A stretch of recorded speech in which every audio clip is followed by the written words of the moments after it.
tumefahamu kusubiri ni kuizuilia nafsi kwenye jambo ambalo umetakiwa uizuilie nafsi ile.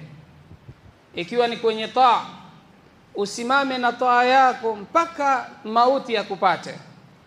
Ikiwa ni kwenye maasiya, uizuilie nafsi yako usiingie kwenye maasiya, hata kama maasiya yale yatakuwa yanapendeza mbele yako, na uizuilie nafsi yako juu ya mitihani inayotukumba kwenye hali ya kimaisha. Uwe na subra kwenye hali hizi. Wanasema wanawachuoni kuna darajati ambazo mu'min au muislamu anatakiwa akipitia kwenye nyanja hizo awe ni mwenye kuwa na subra. Jambo la kwanza, asabru ala ad-da'wa, kusubiri kwenye da'wa. Kusubiri kwenye da'wa. Da'wa ni kulingania, na sisi sote ni walinganizi.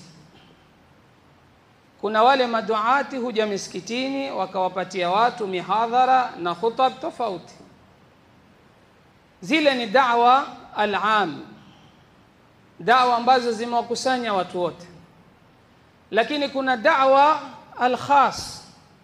Kwa mfano, baba ndani ya nyumba yake anapokuwa anataka kuelekeza watu jambo la sawa, hatofaa kumsubiri khatibu aje amuongozee watu wake na aje kuelimisha watu wake, bali yeye kama baba ndani ya nyumba atatakiwa kuifanya da'wa.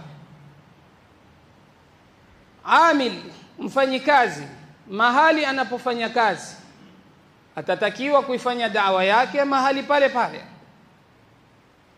Mama ndani ya nyumba yake pia yeye ana nafasi ya kufanya da'wa, kumfanyia mume wake na watoto wake.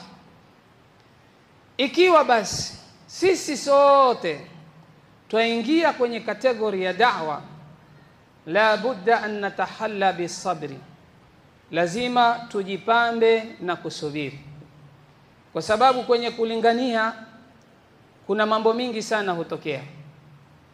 Kuna mambo hukutokea mpaka ikafika wakati, kwa nini mimi nifanye kazi hii, au kwa nini mimi niwalinganie?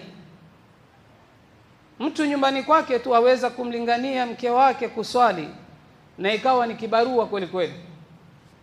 Mke wako kabisa unayemwangalia kwa hali na mali, na ukamuita kwa majina mengi mazuri, lakini ukamwamrisha kwenye kuswali